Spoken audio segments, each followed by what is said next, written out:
Assembly features are features that exist only in assemblies. That is, instead of being added to components at the part level, they're added at the assembly level.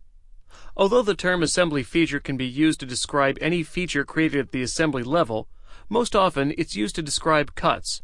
These can be extruded cuts, revolved cuts, hole wizard holes, or simple holes. A common use for these types of cuts as assembly features is to represent post-assembly machining. For instance, if the manufacturing of an assembly requires that two components be welded together and then a hole to be drilled through both components, an assembly feature can be used to represent this. Let's take a look at an example.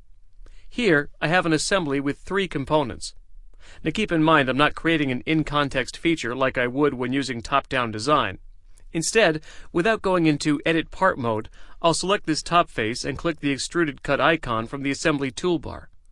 To access the Extruded Cut icon, you'll have to click the Features icon to reveal a feature drop-down list. Notice there are very few options on this list.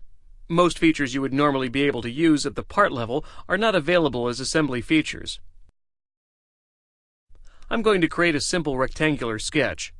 Dimensions aren't necessary for this example, so I'll simply exit the sketch to bring up the Extruded Cut Property Manager. Assembly level cuts are limited to three end conditions: through all, blind, and mid-plane. I'll make this a through all cut and click OK. You can see the result is a cut that affects all three components.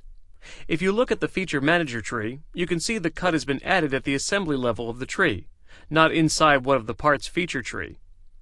At this point, I'll right-click on this top plate and open it in its own window. Notice that here at the part level, the cut I just created does not exist. So this is what you can accomplish by using assembly features. Back in the assembly, you can see that all three components were affected by the cut. There may be cases where only certain components should be affected. To help you accomplish this, you can use the Feature Scope option in the Cut Extrude Property Manager.